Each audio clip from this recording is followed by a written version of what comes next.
जय हिंद फ्रेंड्स। आज अपन पढ़ने वाले हैं राजस्थान की कला और संस्कृति के बारे में। और कल हमने राजस्थान की कला और संस्कृति में पढ़ा था। कुछ 3 टॉपिक पढ़े थे कल अपनों ने। कौन कौन से 3 टॉपिक देखे थे? राजस्थान की सामान्य जानकारी के बारे में देखा था, और सेकेंडली अपनों ने देखा था प्रागैतिहासिक काल के बारे में, फिर हमने देखा था सभ्यताओं के बारे में। इस तरीके से हमने 3 टॉपिक कवर करे थे। आज और नए कुछ 3 टॉपिक पढ़ने वाले हैं। कौन कौन से 3 टॉपिक देखने वाले हैं आज अपन? आज इतिहास को थोड़ा और आगे बढ़ाएंगे। कौन कौन से 3 टॉपिक देखने वाले हैं? आज अपन जनपदों के बारे में पढ़ेंगे। जनपद से अपन कहाँ आते हैं? जनपदों से राजपूतों की उत्पत्ति। राजपूतों के बाद राजपूतों में भी सबसे पहले कौन आया? मेवाड़ राजपूत। मेवाड़ के राजपूतों में घुइल, जो मेवाड़ के राजपूत जिनको घुइल के नाम से जाना जाता है, उनके बारे में अपन देखेंगे। तो इस तरीके से अपन कंटिन्यू करते हुए चलेंगे। तो साथ के साथ देखो, नोट्स बनाते चलना बहुत अच्छा रहेगा। नोट्स बनाते चलोगे तो जानती हूँ मैं कि आप नहीं बनाओगे, फिर भी मैं कहूंगी क्योंकि इससे मुझ में एक पॉजिटिविटी का संचार होता है ना। तो शुरू करते अपन आज के कुछ टॉपिक। 3 टॉपिक देखेंगे आज अपन। तो यहाँ अपन कुछ 3 टॉपिक कवर करने वाले हैं आज। कौन कौन से 3 टॉपिक कवर करने वाले हैं बेसिकली अपन देख लेते हैं कि आज अपन 3 टॉपिक पढ़ने वाले हैं। सबसे पहले अपन जनपदों के बारे में पढ़ेंगे। जनपदों के बाद अपन कुछ अपने राजपूतों की उत्पत्ति के बारे में देखेंगे कि राजपूतों की उत्पत्ति कैसे हुई, राजपूतों की उत्पत्ति कैसे हुई। देन अपन थर्ड टॉपिक देखेंगे मेवाड़ के घुइलों के, मेवाड़ के राजपूतों के बारे में, यानी घुइल जिनको अपन घुइल कह सकते हैं, मेवाड़ के राजपूतों के बारे में,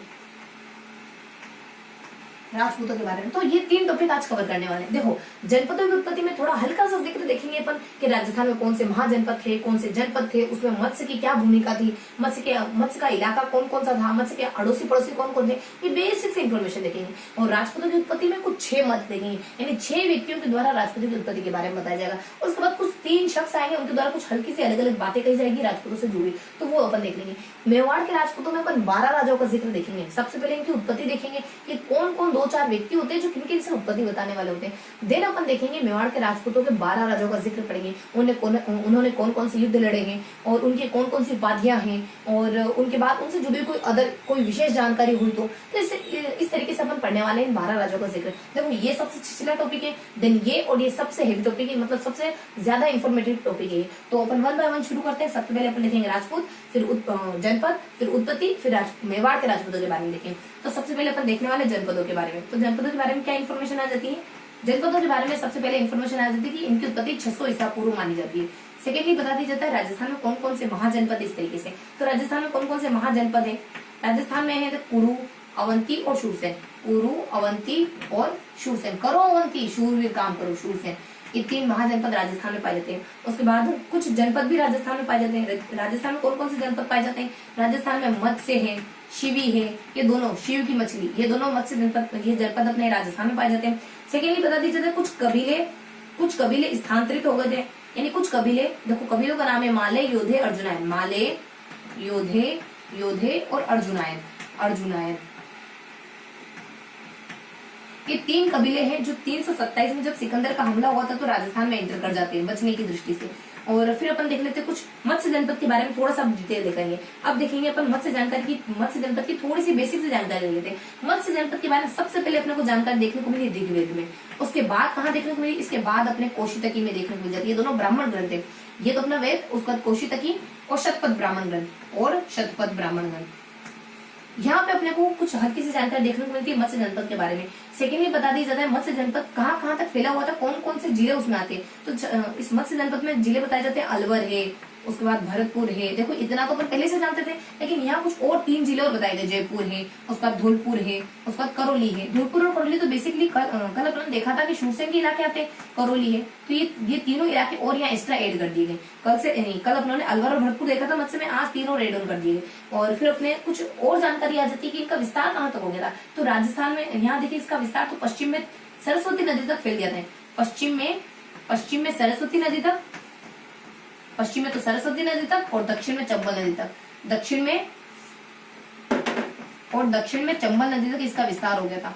और फिर बेसिकली थोड़ी सी इसके विस्तार के बारे में, फिर इसकी उत्पत्ति कहाँ देखने को मिलती है, इसके बारे में थोड़ी सी बेसिक जानकारी हो गई। अब इसके अड़ोसी पड़ोसी की जानकारी आ जाएगी। यहाँ पे अपने देखने को मिलता है कि गोपीनाथ कहते हैं, गोपीनाथ के द्वारा कहा जाता है कि दोनों इलाके से मिला लिए गए, यानी गोपीनाथ के द्वारा, देखो गोपी अपने गौरी शंकर हीराचंद ओझा एक गोपीनाथ ही होते हैं। यहाँ अपने गोपीनाथ के द्वारा कहा जाता है, देखो गोपी किशन से ध्यान रखना। गोपी किशन एक मूवी होती है ना अपनी, जिसमें कौन, सुनील शेट्टी, वही होता है ना, वो डबल होता है। तो एक अच्छा सा डायलॉग होता है कि मेरे 2 बाप है ना, ऐसा करके कुछ डायलॉग होता है ना उसमें। तो अपने गोपीनाथ, उससे देखो चीजें ना किस तरीके से याद रहती है, तो उससे अगर हमें याद रह जाता है तो कोई प्रॉब्लम होनी नहीं चाहिए हमें। तो यहाँ गोपीनाथ आ जाते हैं। गोपीनाथ के द्वारा कहा जाता है कि यहाँ पे दो जनपद थे हमारे, कुरु और यादव, जो बहुत कमजोर पड़ गए थे महाभारत काल के बाद, तो ये इसने अपने इलाके में मिला ली। तो गोपीनाथ का कोटेशन आ जाता है कि कुरु और यादव, याद करो कुरु और यादव, कुरु और यादव ये बहुत कमजोर पड़ गए थे महाभारत के बाद, महाभारत काल के बाद। तो इन्होंने अपने राज्य, तो मत्स्य ने क्या करा, इसे अपने राज्य में मिला लिया। उसको मत्स्य के बारे में जानकारी थी कि मत्स्य के दो पड़ोसी हो रहे, एक है अपने शाल्व और एक अपना चेदी। शाल्व और चेदी ये दो पड़ोसी हो रहे, ये बहुत खतरनाक है। यानी चेदी ने एक बार मत्स्य को अपने अंतर्गत मिला लिया था, लेकिन ज्यादा समय तक चेदी अपने अंतर्गत रख नहीं पाया इसको। और लास्टली बता दी जाती है इसमें एक और बात बता दी जाती है, ज्यादा समय तक रख नहीं पाया, लेकिन ज्यादा समय तक इसको कौन रख पाया, मगध। यानी मगध राज्य ने इसको अपने अधीन मिला लिया था, जिसके बारे में जानकारी देखो तो विराटनगर में इसके साक्ष्य देखने को मिलते हैं कि मगध ने इसको अपने अंतर्गत मिला लिया गया था। तो इस तरीके की बेसिक इन्फॉर्मेशन होती है इसमें। और शाल्व जो जाती है ना, ये अपने अलवर के आसपास निवास कर रही होती है। तो उन्होंने क्या देखा इसमें, मत्स्य जनपद में अपन देखा, मत्स्य जनपद की थोड़ी सी स्थिति देख लेते हैं अपन। जनपदों के बारे में क्या देखा, तो अपन शुरू से ही देख लेते हैं। तो क्या देखा अपन ने जनपदों के बारे में, थोड़ा सा अपन रिकॉल करते हैं कि जनपदों के बारे में देखा कि 600 साल पहले जनपदों का उद्भव माना जाता है। सेकंड अपन देखते हैं, कुछ हल्की सी इन्फॉर्मेशन देखते हैं जनपदों की, देन अपन मत्स्य जनपद पे आ जाते हैं, क्योंकि थोड़ा बेसिक सा इंट्रो लेते हैं, देन अपन जनपद पे आते हैं, मत्स्य जनपद पे आते हैं। बेसिक सा इंट्रोडक्शन हमारा हो जाता है कि 600 साल पहले अपने जनपदों को उद्भव माना जाता है। फिर महाजनपद कौन से राजस्थान में, जनपद कौन से राजस्थान में, कौन से कबीले भाग कर हमारे यहाँ गए थे। अब देखते हैं मत्स्य के बारे में, मत्स्य का कहाँ तक विस्तार हो गया था हमारे यहाँ तक। देखे तो अपने चंबल नदी तक बताते, कभी बताते सरसों नदी तक, तो यहाँ तक इसका विस्तार हो गया था। इसके बारे में सबसे बड़ी जानकारी ऋग्वेद में मिलती है, कौशिक में मिलती है, शतपथ ब्राह्मण ग्रंथ में देखने को मिलती है। और जानकारी है इसमें कौन कौन से जिले आते हैं, कल तो 2 देखे थे, आज 3 रेड कर दिए। अलवर भरतपुर 2 जिले देखे, आज हमने 3 रेड कर दिए। जो अपने शूरसेन के इलाके बेसिकली धौलपुर, करौली और अपने जयपुर, ये रेड कर दी। उसके बाद थोड़ी और जानकारी आ जाती है। अब इसके जो पड़ोसी है कौन से, इसके पड़ोसी कुरु और यादव है। अपने गोपी किशन के द्वारा कहा जाता है, गोपी किशन तो मैंने वही बोल दिया वापस से। गोपीनाथ के द्वारा कहा जाता है कि इसके आसपास के जो इलाके थे ना, कुरु और यादव, ये महाभारत के बाद बहुत डाउन हो गए थे। तो इन्होंने इसकी डाउन स्थिति देखकर अपने साथ मिला लिया। उसके बाद ये इलाका भी बहुत डाउन हो गया था जब इसको चेदी ने हड़प लिया, लेकिन चेदी ज्यादा लंबे समय तक नहीं रख पाया इसको अपने अधीन। शालू और चेदी इसके 2 पड़ोसी जनपद थे। तो शालू तो अपने अलवर के आसपास की एक जाति भी है जो अपने अलवर के आसपास निवास करती है। अब वापिस आ जाते अपन कि शालू और चेदी इसके 2 पड़ोसी जनपद थे। उन्होंने चेदी ने मत्स्य को अपने अंतर्गत मिला लिया था, लेकिन ज्यादा समय तक रख नहीं पाया। लेकिन ज्यादा समय तक रखने वाला कौन सा था, मगध था। और ये जानकारी अगर देखना चाहते हो कि ज्यादा समय तक कितने समय तक रखा था एक्सेट्रा, तो आप देख सकते हो विराटनगर में जाकर, विराटनगर में इसका साक्ष्य में मौजूद है। तो इस तरीके की बेसिक इन्फॉर्मेशन आ जाती है अपने जनपदों के बारे में। दिन अपन देखेंगे राजपूतों की उत्पत्ति के बारे में। तो अब आ जाते हैं अपन राजपूतों की उत्पत्ति के बारे में। और पता है विराटनगर किसने बसाया था, ऐसा माना जाता है कि जो अपने महाभारत काल के समय एक विराट नाम के राजा थे, तो इन्होंने जयपुर से 85 किलोमीटर की दूरी पर विराटनगर बसाया था। यहाँ जब अपने राजपूतों की उत्पत्ति के बारे में, राजपूतों की उत्पत्ति के बारे में कुछ 2 तरीके से अपन जानकारी देखेंगे। कौन कौन से 2 तरीके से जानकारी देखेंगे, यहाँ अपने 6 मत आ जाते हैं राजपूतों की उत्पत्ति को लेकर। कौन कौन से 6 मत है उनको देखेंगे अपन। यहाँ कुछ 3 सामान्य सी बातें आ जाती है, जो 3 व्यक्ति विशेष आ जाते हैं उनके बारे में, कुछ जो राजपूतों की उत्पत्ति को लेकर कुछ वक्तव्य कहते हैं उनके बारे में देखेंगे। 6 मत आते हैं। सबसे पहला अग्निकुंड आता है, सबसे पहला अग्निकुंड। सबसे पहले अपन अग्निकुंड से भी पहले अगर देखना चाहे ना तो आर्य आ जाते हैं। यानी सबसे पहले आ जाता है अपने आर्य से उत्पत्ति। आर्य से उत्पत्ति कौन मानता है, यहाँ मानता है अपने गौरी और वैद्य। गोरे होने के लिए वैद्य के पास गए, लेकिन ये प्रयास तो आपका असफल साबित होगा, ऐसा मुमकिन है नहीं। फिर अपने आ जाता है आर्य आ जाते हैं, फिर अपने अग्निकुंड आ जाता है। अग्निकुंड से उत्पत्ति कौन मानता है, अग्निकुंड से उत्पत्ति मानने वाले व्यक्ति चंद्रबरदाई होते हैं। और इनके द्वारा कहा जाता है कि अग्निकुंड से सिर्फ ये नहीं निकले, और भी निकले। कौन, पीसी निकला है। पीसे अपने प्रतिहार आ जाते हैं, पीसे देखो प्रतिहार आते हैं, प्रतिहार आ जाते हैं। उसके बाद परमार आ जाते हैं, उसके बाद अपने चालुक्य आ जाते हैं। और लास्ट में कहता है कि चौहान भी इसी से निकले। लास्ट में कह देता है कि चौहान भी, तो चौहान को लास्ट में बताते हैं कि हाँ लास्ट में से, लेकिन चौहानों की उत्पत्ति भी इसी से मानी जाती है। उसके बाद नेक्स्ट अपने विदेशों से पहले एक और आ जाता है अपने ब्राह्मण से उत्पत्ति कौन मानता है। देखो ब्राह्मण से उत्पत्ति कौन मानता है, ब्राह्मण से उत्पत्ति मानने वाले व्यक्ति होते हैं कि बके डी, यहाँ जाता है बके, यानी भक्ति रहती है ब के, उसके बाद अपने डी दशरथ, इस तरीके से होती है बके। देखो अपन इसको थोड़ा सा रफ कर देते हैं। पहले अपन नामों का जिक्र कर लेते हैं, क्योंकि हो सकता है थोड़ा सा आगे पीछे हो जाए। तो यहाँ जाता अपने बी से अपने सबसे पहले भंडारक आ जाता है, भंडारक के द्वारा, देन अपने कुंभा के द्वारा, देन अपने यहाँ जाता अपने गोपीनाथ के द्वारा, यहाँ जाता अपने गौरी शंकर हीराचंद ओझा या फिर अपने गोपीनाथ। देखो इन दोनों में थोड़ा सा बार बार कंफ्यूजन होता रहता है कि अपने गोपीनाथ आते हैं या फिर अपने गौरी शंकर हीराचंद ओझा आते हैं।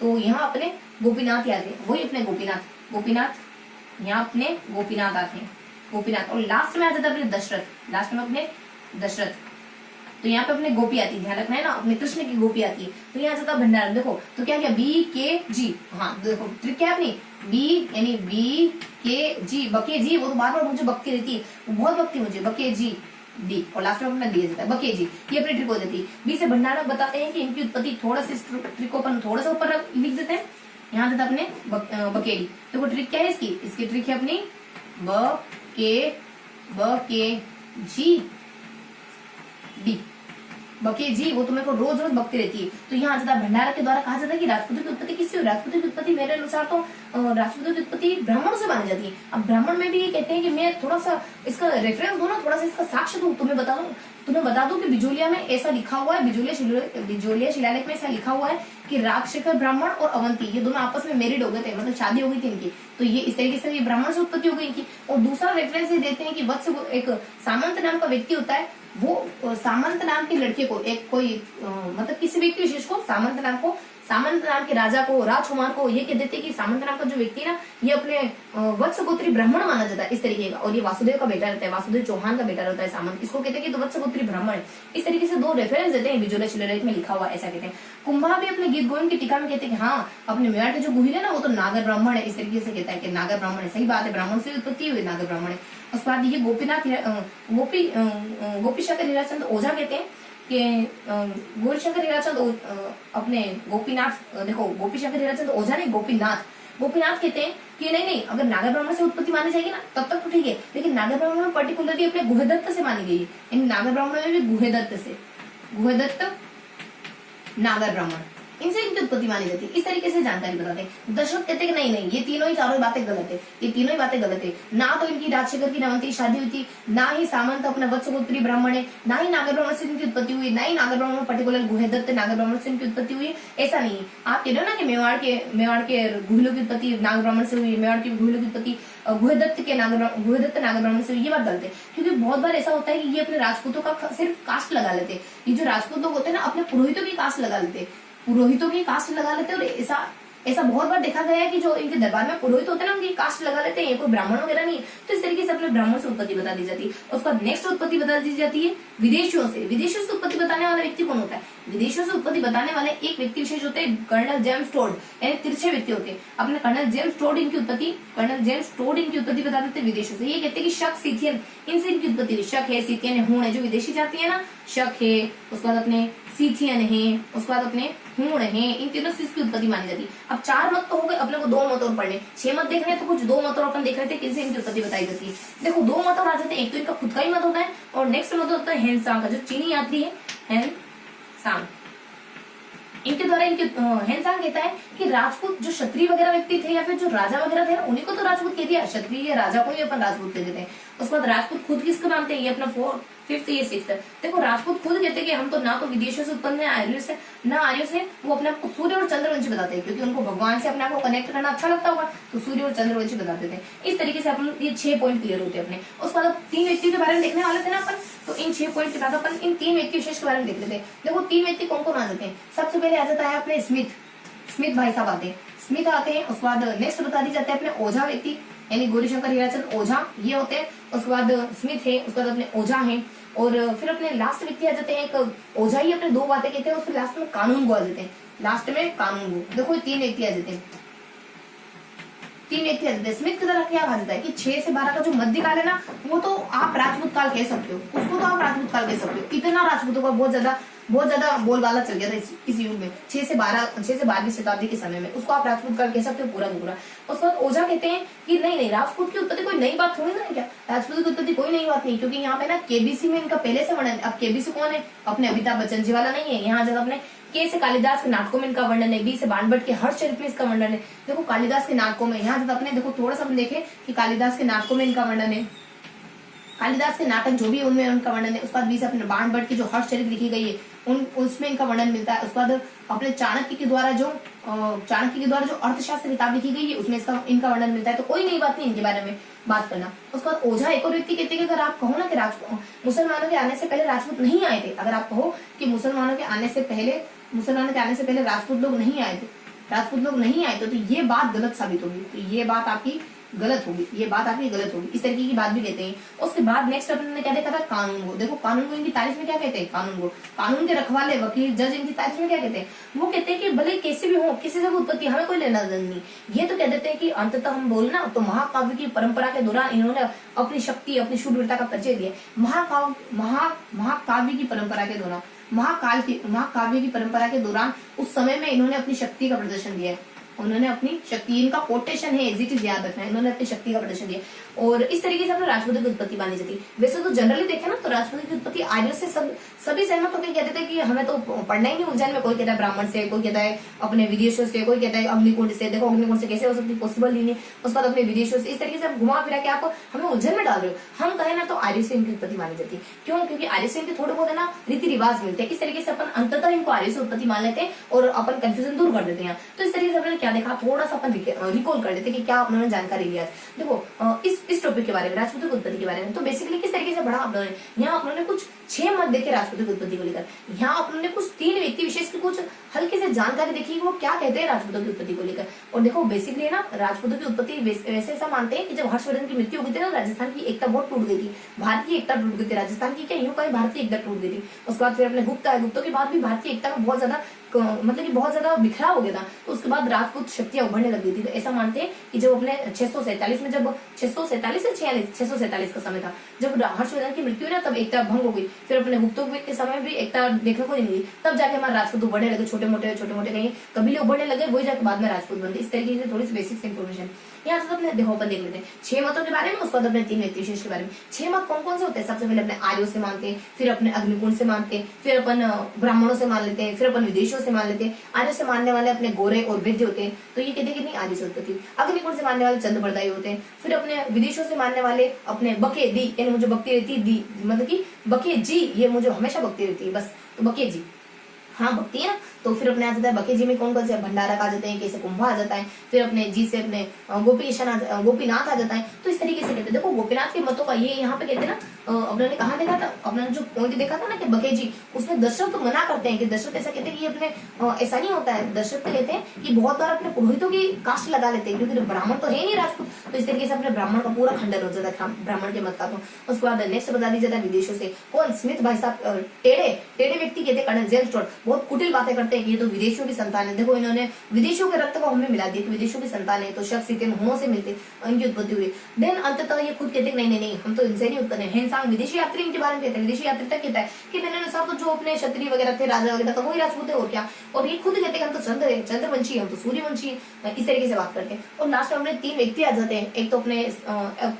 स्मिथ आ जाते हैं, उसके बाद अपने एक ओझा व्यक्ति आ जाते हैं, उसके बाद अपने कानून को आ जाते हैं। स्मिथ कहते हैं कि आप 6 से 12 का पूरा टाइम पीरियड अगर आप राजपूत काल कहोगे ना तो कोई हर्ज नहीं होगा हमें। और मध्यकाल का समय है ये वैसे बेसिकली, तो मध्यकाल को आप राजपूत काल कह दो, मध्यकाल इज इक्वल टू राजपूत काल, कोई दिक्कत नहीं। उसके बाद यहाँ अपने 2 ओझा कहते हैं कि अगर आप कहो कि राजपूतों के, मुसलमानों के आने से पहले राजपूत आए ही नहीं थे, तो ये बात पूरी तरीके से गलत साबित होगी। इस तरीके की बात कहते हैं। फिर कहते हैं कोई नई बात नहीं, केबीसी में इनका उल्लेख वैसे ही मिलता है, कालिदास में, बाणभट्ट में, और सी से अपने चाणक्य की किताबों में। इस तरीके से अपन इनको बताते हैं, इनके बारे में जिक्र करते हैं। फिर लास्ट में कानून को कहते हैं कि हमें नहीं मतलब है कि इनकी उत्पत्ति किससे हुई, हम तो ये बताएंगे बस कि इन्होंने इस समय में, पर्टिकुलर समय में बहुत अपनी शक्ति का, अपने शौर्य का, अपनी वीरता का प्रदर्शन करा था। तो बेसिक से इन्फॉर्मेशन हम देखिए राजपूतों की उत्पत्ति के बारे में, है ना। और देखो थोड़ा सा हमको वहां डाउट क्रिएट हो रहा है। अपने एक अपने देखा ना ब्राह्मणों की उत्पत्ति के बारे में, और ब्राह्मण की उत्पत्ति के बारे में अपने केबीसी देखा, तो उन्होंने कैसे अपने कानून, कैसे अपने एक बी से अपने भंडारक देखा, कैसे अपने कुंभा के बारे में देखा। उसके बाद सी से जो अपने केबीसी से अपने जो अपने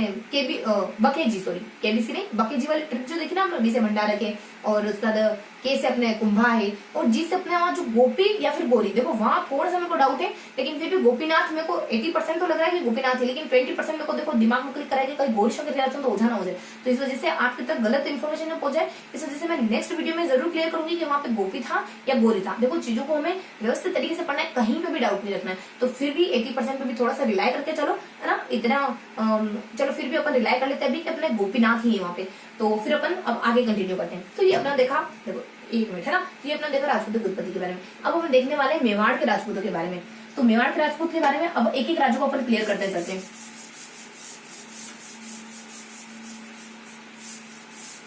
देखो तो यहाँ अपने मेवाड़ के राजपूतों में अपन एक ट्रिक आ जाती है उन 12 राजों के बारे में पढ़ने की। कौन सी ट्रिक होती है? तो यहाँ अपनी ट्रिक होती है विकराल। देखो कोई अपनी भाभी है, भाभी अपने देवर जी को कह रही है कि विकराल मैं क्या, देखो पतिदेव जी से झगड़ा हो गया पतिदेव जी से, तो क्या कही कि उसका नाम है विकराल। तो विकराल मैं क्या यहाँ पे चुप रहने के लिए हूँ? देखो थोड़ी इलिटरेट है, क्या करें मैं क्या चुप रहने के लिए आई हूँ क्या? अब तो आर पार हो गई रहेगा, या तो छुट्टा छड़ा करवा लो या तो डिवोर्स ले लो, मैं तो नहीं रहने वाली अभी के साथ। इस तरीके से अपने थोड़ी इलिटरेट है तो उसको बोलना नहीं आ रहा, थोड़ा सा प्रोनाउंसिएशन कर ले। तो क्या विकराल घेरी ना, अपने नाम भी कुछ और होगा तो वो अजीब सा नाम प्रोनाउंस करें। यहाँ जाता विकराल, विकराल, उसके बाद विकराल मैं के यहाँ पे चुप रहने के लिए आई हूँ क्या? हमेशा चुप रहने के लिए आई हूँ, दबने के लिए आई हूँ? यहाँ जाता है फिर कहती आर या पार, आज तो होके ही रहेगा, या तो आर या पार, है ना। इस तरीके से बात करती है अपने। तो बी से अपने आ जाता है, बी से अपने बप्पा आ जाता है, बप्पा रावल वगैरह। के से अपने बी से अपने बप्पा रावल है, और बिजराल, सॉरी बिजराल नहीं बिजराल, देखो उसका नाम भी अजीब सा प्रोनाउंस कर रही हो तो बिजराल है। देखो चीजें क्या होती है कि थोड़ा सा अनफॉर्मल होती है ना, थोड़ी अजीब सी होती है ना, वो चीजें हमें जल्दी याद होती है। बहुत ज्यादा एकदम लास्ट फ्रेम में जो गड़ी हुई चीजें होती है ना, वो इतनी अच्छे से याद नहीं हो पाती। तो चीजों को थोड़ा सा ट्रिकी तरीके से, फनी तरीके से देखेंगे ताकि चीजें याद रह जाए। तो अपने बिजराल मैं क्या पे सुपर रहने के लिए हूँ, आर या पार करके ही रहेंगे आज तो। तुम ही देखो, तुम ही करवा दो हमारे बीच में कुछ समझौता हो गया। तो यहाँ जैसे बी से अपने बप्पा रावल, जैसे अपने जेत्र सिंह आ जाते हैं, जेत्र सिंह आ जाते हैं। उसके बाद आर से अपने रावल रतन सिंह आ जाते हैं, रावल रतन सिंह आ जाते हैं। देखो अब मैं यहाँ पे एच मिस कर गई हूँ। अब देखो ट्रिक बनाते समय एच मिस हो गई तो हमें एच को ऐसे ध्यान रखना पड़ेगा, ठीक है। तो एच से अपने हमीर आ जाते हैं, एच से अपने हमीर आ जाते हैं। उसके बाद ल से अपने लाखा आ जाते हैं, ल से अपने लाखा। उसके बाद एम से आ जाते हैं अपने मोकल, एम से अपने मोकल। उसके बाद के से अपने कुंभा, फिर अपने सांगा, एस से अपने सांगा आ जाते हैं। और यू से सांगा, ये दो हाथ तेरे कुछ आता है ना जैसे सांगा, ऐसा कुछ पता नहीं कौन सा डायलॉग होता है कि गब्बर ये दो हाथ मुझे दे दे, ऐसा कुछ होता है ना। सांगा का भी कहीं जिक्र आता है ना इसमें, चलो छोड़ते हैं अपन उसको। यहाँ देखो प्रताप, देखो प्रताप के बारे में बताते हैं, वही अपने महाराणा प्रताप जिन्होंने घास की रोटी खाना स्वीकार करा था, लेकिन अकबर के अधीनता में रहना स्वीकार नहीं करा। उसके बाद ए आर से क्या जाता है, ए से अपने अमर सिंह आ जाते हैं, अमर सिंह आ जाते हैं। पी से क्या जाते हैं अपने, आर से क्या जाते हैं अपने राज सिंह आ जाते हैं, राज सिंह आ जाते हैं। अमर सिंह और राज सिंह, यहाँ क्या आ जाते हैं अपने अमर सिंह, अमर सिंह, और फिर अपने आ जाते हैं राज सिंह। तो इस तरीके से ये सारे 12 ही राजा थे। कितने अपने यहाँ हो गए, 1 2 3 4 5, उसके बाद अपने 4 और 5 और 4 अपने 9 हो गए, उसके बाद 10 हो गया। देखो हाँ 11 राजाओं का जिक्र है। और अब अपन देख लेते हैं थोड़ी सी इनकी उत्पत्ति के बारे में, देखेंगे बेसिक से इनका इंट्रोडक्शन देखेंगे कि इनकी उत्पत्ति हुई कैसे, आखिरकार कौन कौन राजा लिख के इनकी उत्पत्ति मानते हैं। उसके बाद 1 बाय 1 शुरू करते हैं। तो सबसे पहले अपने बताया जाता है देखो इनकी उत्पत्ति के बारे में।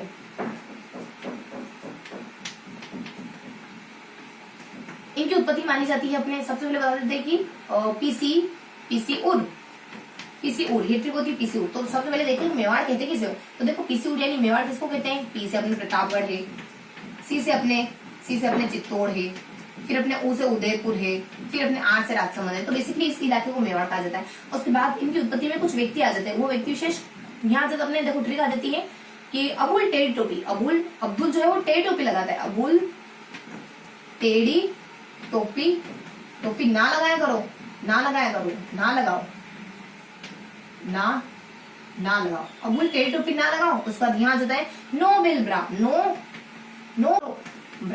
ब्राह्मण, नोबेल ब्रा, बस इतना ही लिखना है। तो नोबेल ब्रा मतलब कि नहीं बेल ब्राह्मण को नहीं माने। तो और से अपने अबुल फजल आ जाता है, अबुल फजल की उत्पत्ति बताते हैं, अबुल फजल। उसके बाद और अपने अबुल टेढ़ी से अपने कर्नल जेम्स टोड आ जाते हैं। उसके बाद टोपी से अपने गोपीनाथ शर्मा आ जाते हैं। ना लगाओ से अपने गोपीनाथ शर्मा एंड नैन्सी होते हैं, गोपीनाथ शर्मा और नैन्सी, ये दोनों गोपीनाथ शर्मा और नैन्सी।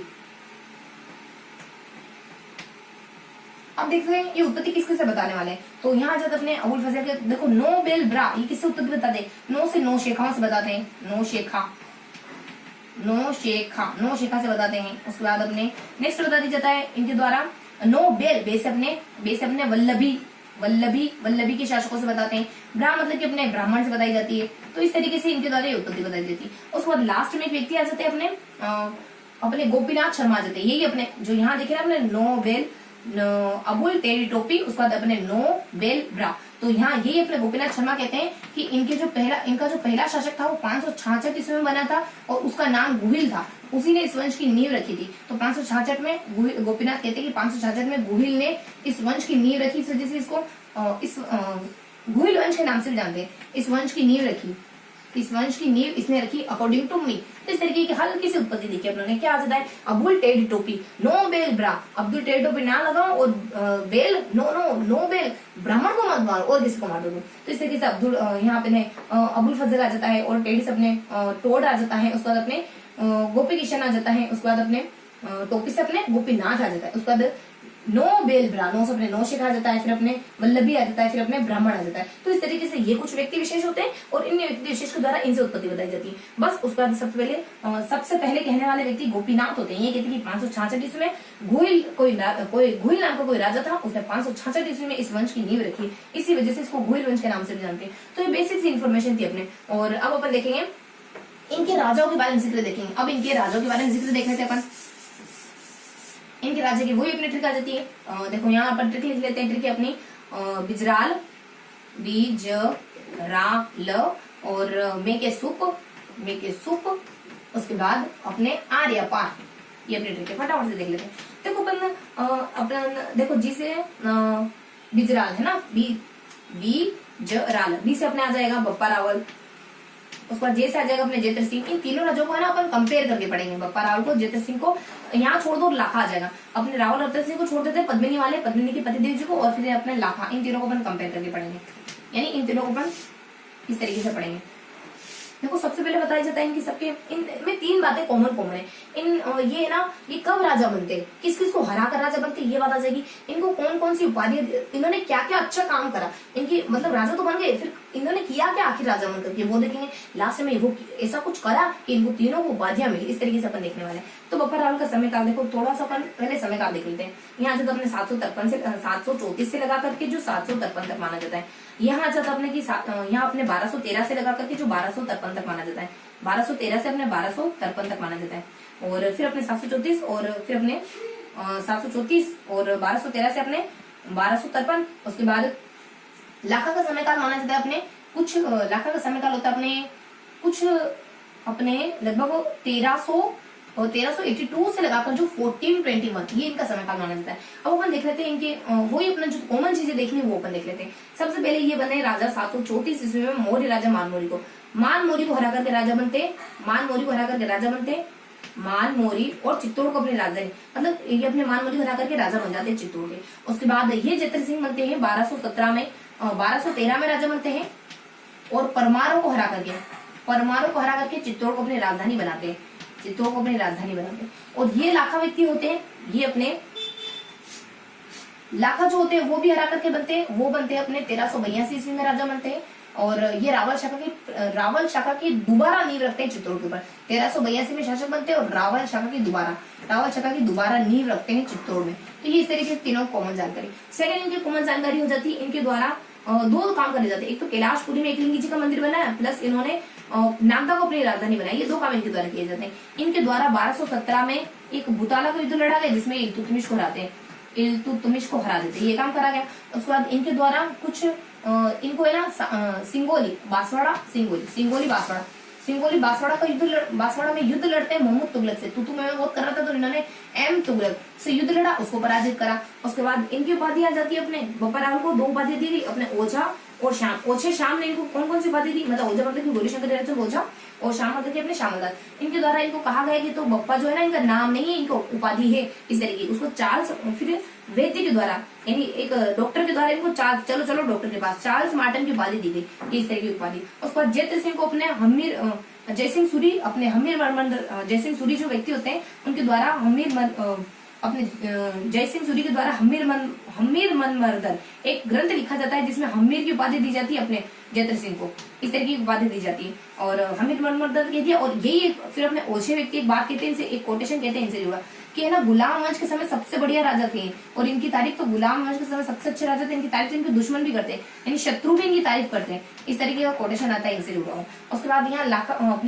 अपने लाखा से जुड़ा, लाखा नहीं हम्मीर है, हम्मीर इसका नाम क्या है, हम्मीर। अपने लाखा तो वो है जो अपने रणबल की बहन से शादी कर लेते हैं, और अपने वो अपने मेवाड़ के भीष्म पितामह बन जाते हैं, इनके पहले बेटे बड़े बेटे। तो उसके बाद मोकल को राजा बनाने की शर्त दे देते हैं, वो अपने लाखा। तो यहाँ हम्मीर है ना अपने, तो अपन यहाँ से अपने वो जो अपन एच मिस कर गए थे ना, उसका वो है वो, यानी कि अपने बप्पा के बारे में, जेतर सिंह के बारे में, ऐसे अपने हमीर के बारे में। अब देखें हमीर को कौन सी उपाधि दी जाती है। हमीर को विषम घाटी पंचानन, विषम घाटी पंचालन या फिर मेवाड़ के उद्धारक की उपाधि दी जाती है। बस ये इनकी उपाधियां होती है। और इनको सिसोदा क्यों कहते हैं, इनको सिसोदा क्यों कहते हैं, ये अपना देखे ना, ये उपाधियां, इनकी उपाधि, उसके बाद अपने इनकी उपाधि, उनके बाद इनकी उपाधि, और जस्ट उसके बाद इनकी उपाधि। तो अब इनको है ना सिसोदिया क्यों कहा जाता है, इसको लेकर के एक बात है कि इनके दादा लक्ष्मण ने, इनके दादा लक्ष्मण और इनके पापा दोनों ने, इन दोनों ने मिलकर के ना अपने जो अपने कौन है वो पद्मिनी वाला, अपने क्या नाम होता है उसको पद्मिनी वाले का, अपने अलाउद्दीन, अपने लाखा, इनके लक्ष्मण ने, इनके पापा ने, दोनों ने अलाउद्दीन से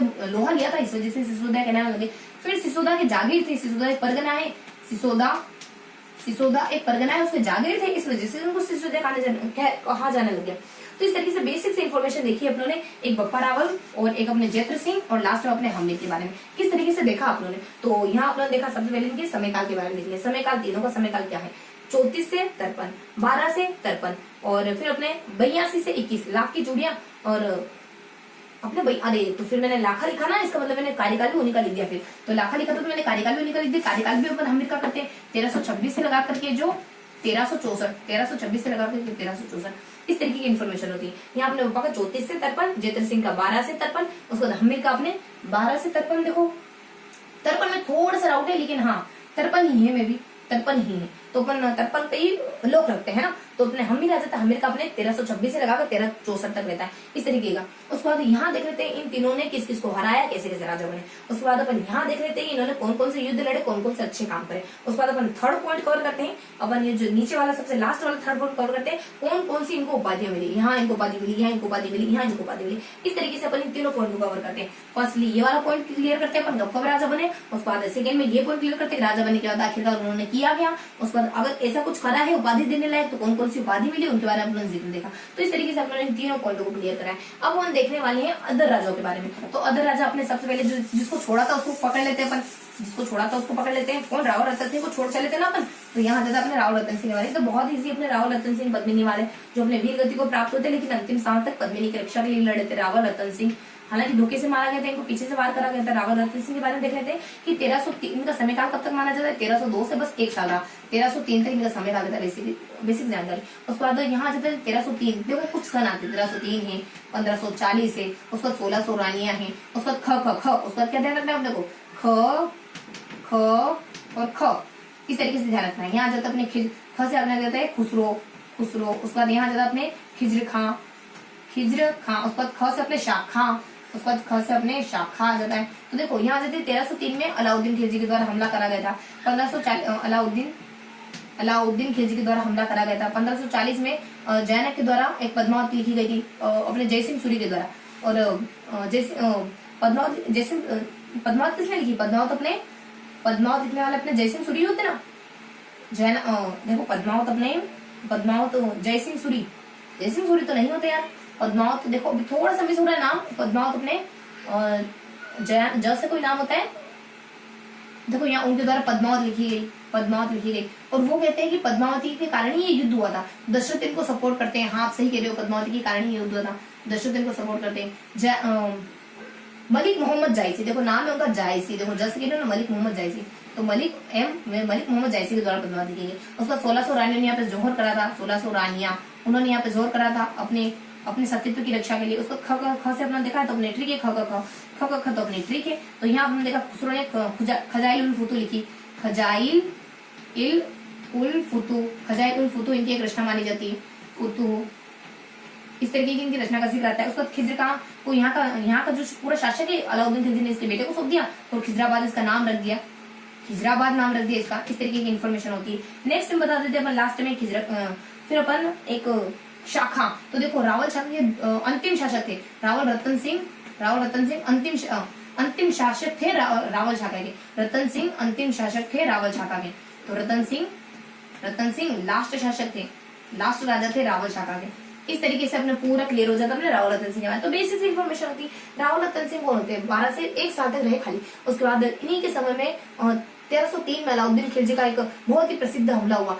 अपने जो मलिक मोहम्मद जायसी है ये कहते हैं इसका कारण पद्मिनी थी। दशरथ कहते हैं हाँ मैं आपको सपोर्ट करता हूँ, पूरा पद्मिनी इसका कारण थी। नेक्स्ट देखो कुछ भी हो अपने पद्मिनी के ऊपर मर दो, कुछ भी हो स्त्रियों के ऊपर मर दो, महिलाओं के ऊपर मर दो। यानी अपने वो नहीं होते सुधा जी, वो कहते हैं कि नारी और कुछ एक दो जिक्र करते हैं, नारी है, उसका पशु है, उसका अपने कुछ एक और किसी कास्ट विशेष का जिक्र करते नहीं, कहते कि वो तो ताड़न के अधिकारी, इस तरीके से कुछ पोइट ऐसे हैं जो है ना नारी को बहुत ज्यादा डाउन करने की कोशिश करते हैं। ये बात भी अच्छी नहीं है हालांकि। तो यहाँ तक आपने की कुछ अपने क्या क्या देखा, अपन वापस आते अपने मुद्दे पर। तो यहाँ पर 1303 में अपने अलाउद्दीन का हमला देख लिया, फिर अपने कुछ 1540 में एक रचना देख ली जैन के द्वारा लिखी गई, 1600 के ऊपर हमला करा गया देख लिया, उसको ख देख लिया अपने खुजाइन फूतो अपने खुसरो के द्वारा लिखी गई, आंखों देखा हाल है इसमें। उसके बाद अपने नेक्स्ट बता दी कि खिजर खां को यहाँ का शासक सौंप दिया, नाम खिजराबाद रख दिया।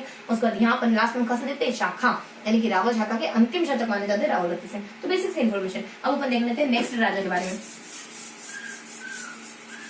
तो वो नेक्स्ट राजा कौन से देखने वाले, देखो अपने यहाँ पे देख लिया, अपने यहाँ पे क्लियर कर लिया अपने रतन सिंह इनके बारे में, अपने बी से अपने बप्पा रावल के बारे में, जैसे अपने जयते सिंह के बारे में देख लिया। उसके बाद यहाँ अपने एच के बारे में देखा, इससे अपने हमीर के बारे में देख लिया। उसके बाद आज से अपने रावल रतन सिंह के बारे में देख लिया। अब हम देखेंगे लाखा के बारे में, मोकल के बारे में, कुंभा के बारे में। इन तीनों अपने दादा, पापा और बेटा, इन तीनों के बारे में अपन पढ़ने वाले हैं। अब इन तीनों के बारे में अपन देखने वाले, तो देखते हैं अपन इनको साथ में क्लियर कर लेते हैं। तो यहाँ से अपने लाखा, उसके बाद फिर अपने मोकल, लाखा और मोकल तो बहुत कुछ करते नहीं अपनी जिंदगी में, ऐसे गुजार देते। इनके पोते सब कुछ करते हैं, इनके बेटे, इनके पोते। कुंभा इनके द्वारा कुछ विशेष काम करे जाते हैं, उनको अपन अच्छे से देखेंगे। देखो लाखा का समय का जो मैंने पहले लिख दिया था ना कि 82 1-2 लाख की चूड़ी तो पहननी चाहिए विवाहित को, तो अपने 1382 से अपने 1421 तक मानते हैं। लाखा वही होते हैं जो खाली शादी कर लेते हैं और शर्त लगा लेते हैं कि हाँ जो होने वाला बेटा होगा उसी को राजा बनाएंगे, बेचारे जो अपने चूड़ा रहता है उसको मेवाड़ का भीष्म पितामह कहलाने की स्थिति में ला देते हैं। अब उन्हीं की वजह से शादी नहीं करते हैं वो, तो इस तरह की हल्की जानकारी होती है। और शायद उनकी बीवी जिनसे शादी करते हैं शर्त पे, वो शायद बहुत लकी रही होगी, इस वजह से जावर माइंस में ना सोना और चांदी और शीशे की खदानें मिल जाती है।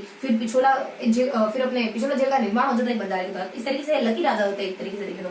लाखा होते करते धरते कुछ है नहीं, वो सब कुछ इनके अकॉर्डिंग बहुत अच्छा जाता है। तो लाखा होते अपने रणमल की अपने विवाह कर लेते, बस विवाह करते ये रणमल की बहन हंसाबाई से, रणमल की बहन हंसा से विवाह कर लेते और इसी कारण अपने चुंडा भीष्म पितामह बन जाते हैं, चुंडा भीष्म पितामह बन जाते हैं। तो ये बेसिक से इन्फॉर्मेशन होती है। और इन्हीं का बेटा मोकल होता है और हंस अपने रणमल की बहन हंसा से शादी कर लेते हैं। अब इनके बेटे का नाम जो होता है, इनके बेटे का नाम होता है अपने मोकल बस। उसके बाद ये लकी राजा होता है, इस वजह से इनमें एक अपने जावर और माइंस में सीसा और जस्ता की खदानें मिल जाती हैं। नेक्स्ट अपन बताते हैं कि इन्हीं के समय में एक बंजारे के द्वारा पिछोला जेल का निर्माण करा दिया गया था। तो इस तरीके से बेसिक से इन्फॉर्मेशन होती है इनके बारे में, कुछ खास है नहीं इनके बारे में। तो ये इनका विवाह हो गया, फिर इनके मोकल इनका बेटा हो गया। उसके बाद फिर अपने जावर माइंस में सोना और चांदी और शीशे की, देखो जहाँ चांदी मिलता है ना, चांदी के साथ ही शीशा भी मिलता है और चांदी और शीशे की खदानें मिल जाती है। उसका पिछोला जेल का निर्माण हो जाता है बंजारे के द्वारा। तो ये 4 काम कुछ होते हैं इनके समय में।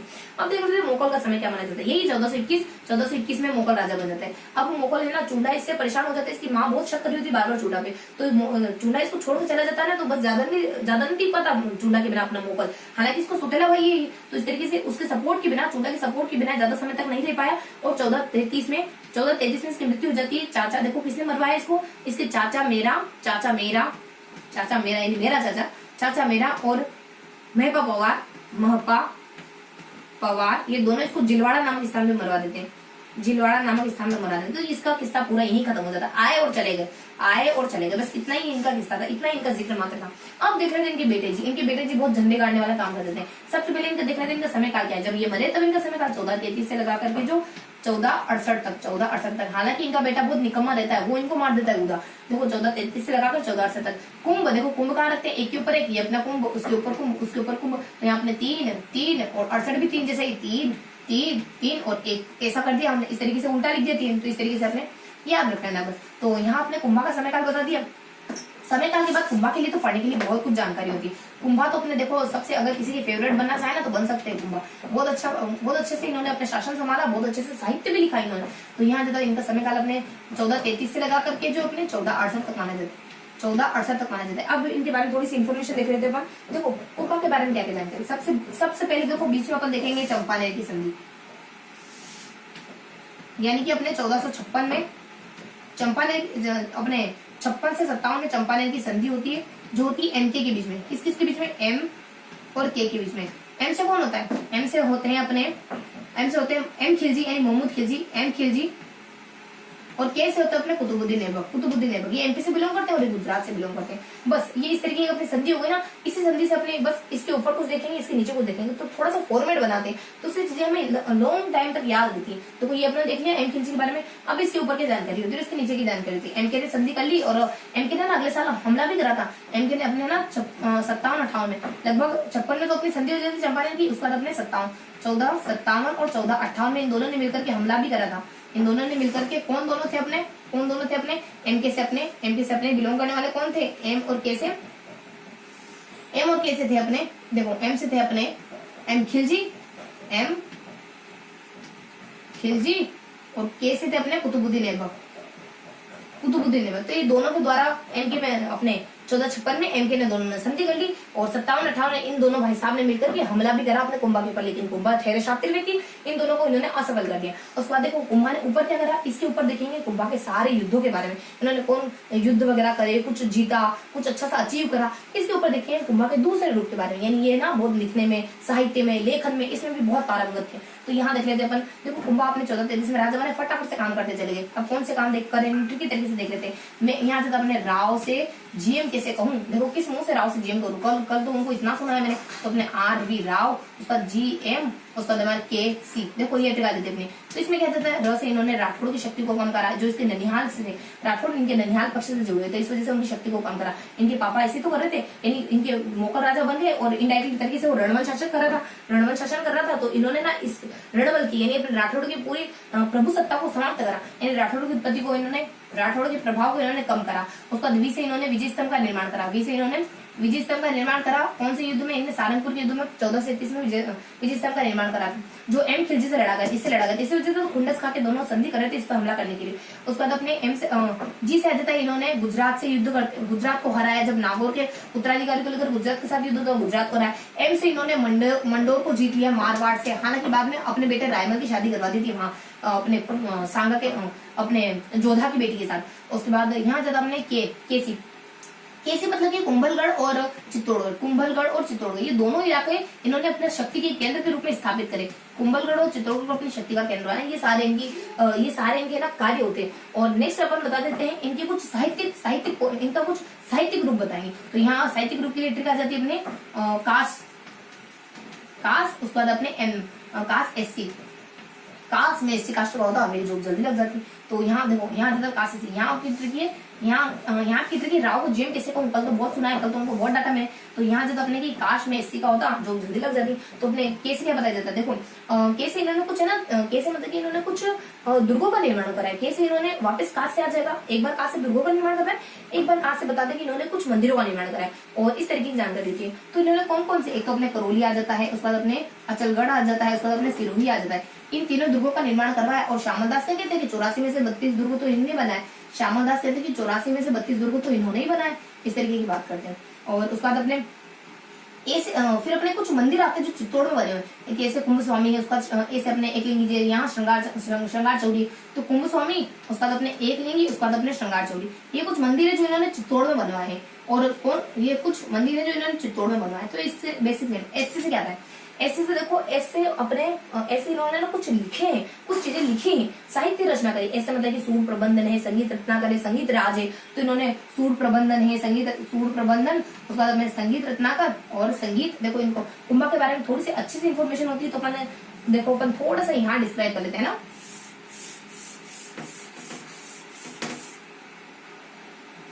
तो थोड़ा सा अपन कुंभा के बारे में यहाँ देख लेते हैं। देखो कुंभा के बारे में जो अपन काश देख लेते हैं ना, थोड़ा सा अपन बहुत ज्यादा माइनर हो गया, तो अपन यहाँ देखते हैं कि अपने काश से क्या आता है। देखो काश से इन्होंने एक करौली में दुर्ग का निर्माण करवाया। उसके बाद अपने करौली की दुर्ग, देखो थोड़ा सा मुंह हो रहा है, मैं थोड़ा सा अरेंज कर लूं।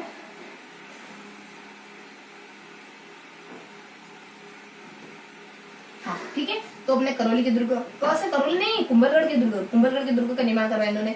कुंभलगढ़ दुर्ग का निर्माण करवाया, ऐसे अपने अचलगढ़ दुर्ग का निर्माण करवाया इन्होंने। फिर इसी से अपने सिरोही, ऐसे अपने सिरोही का निर्माण करवाया। और इसी काज से और भी कुछ जानकारी दी, यहाँ पे अपने एक कुंभ स्वामी मंदिर का निर्माण कराया इन्होंने, कुंभ स्वामी। उसके बाद एक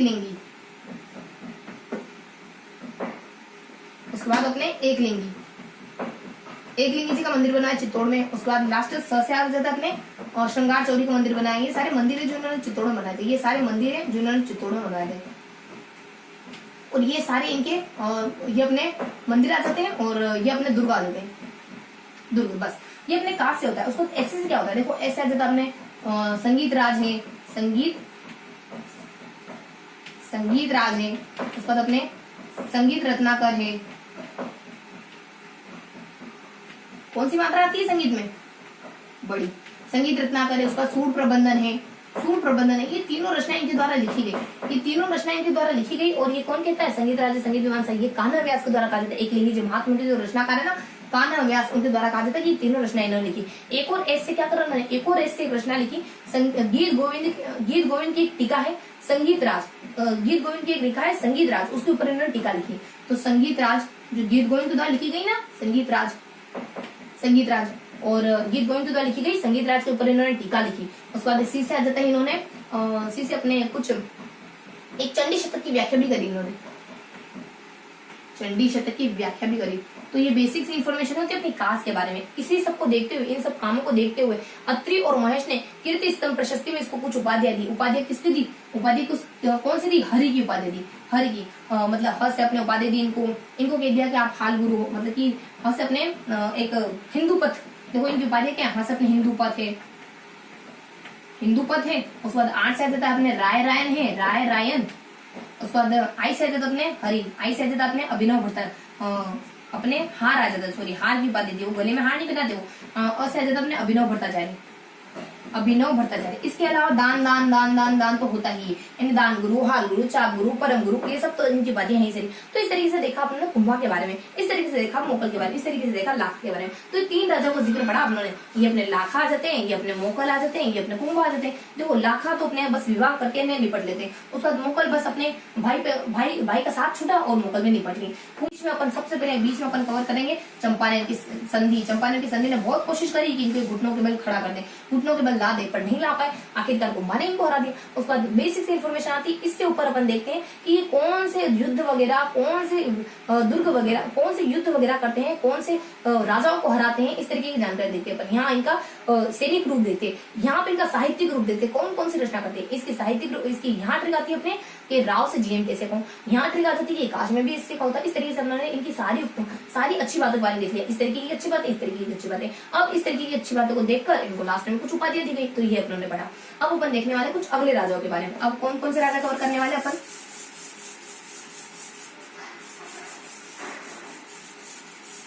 देखो अब अपन राजा कवर करने वाले। अपनों ने ये वाले राजा तो कवर कर लिए, यहाँ तक अपनों यहाँ तक देख लिया। LMK लाखा है, मोकल है, कुंभा है। अब अपन देखने वाले सुप के बारे में। सुप रहो तो सुप आ जाता है, उसके बाद अपने सुप रहने के लिए आई होंगे हमारे यहाँ पर तो होके रहेगा। तो देखो ऐसे अपने सांगा है, उसके बाद अपने उदय सिंह है, उसके बाद अपने प्रताप है, उसके बाद राज सिंह है, अमर सिंह है, उसके बाद राज सिंह है। तो इन तीनों को तो अपन साथ में कवर कर लेंगे, इन दोनों को अपन साथ में देख लेते हैं। सांगा और उदय सिंह को देखो, राणा सांगा आ जाता है।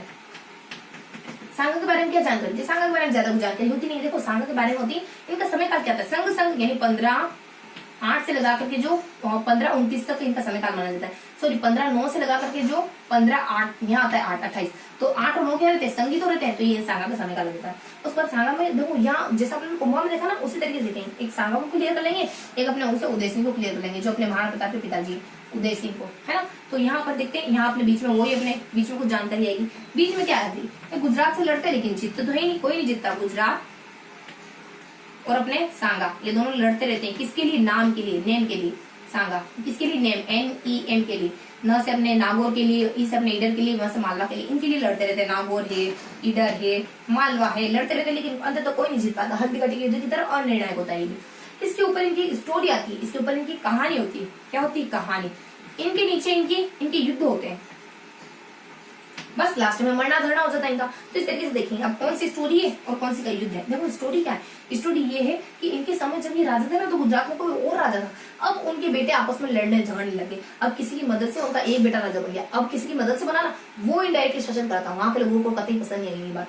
वो भागा वहां के लोग उसको मारने के पीछे, मतलब कि नंगी तलवार ली उसके पीछे पड़ गए। अब वो आया राणा सांगा के पीछे, बचाओ बचाओ बचाओ करते, त्राही माम करते हुए। और राणा सांगा ने तो थे बड़े दिल के, उन्होंने इसको शरण दे दी। अब वो गुजरात के लोग इससे लड़ने के लिए आए, उस व्यक्ति को हमें दो। हमें दो, मेदिनी राय को। तो दिया नहीं उन्होंने, एम खिलजी से लड़ने, एम खिलजी बन गया था उसकी मदद से राजा। तो एम खिलजी अपने अपने मोहम्मद खिलजी से लड़ने आ गया तो देखो पराजित होना पड़ा। इस तरीके से अपनी स्टोरी होती है। मीन्स इनकी युद्ध होते, युद्ध मतलब कि दो तो युद्ध अपने 1717 में लड़े गए, दो युद्ध अपने 2727 में लड़ गए, अंततः 28 में इनकी मृत्यु हो गई। हालांकि ये वापस युद्ध करना चाह रहे थे, लेकिन इनको ना जहर देकर मरवाया गया। और इनके जो सामंत वगैरह थे ना, ये वापस युद्ध नहीं करना चाहते थे, वो मौत के मुंह में नहीं जाना चाहते। ये तो संख्या हो गए थे अकॉर्डिंग टू उनके सामंत है ना, अपन नहीं कह रहे।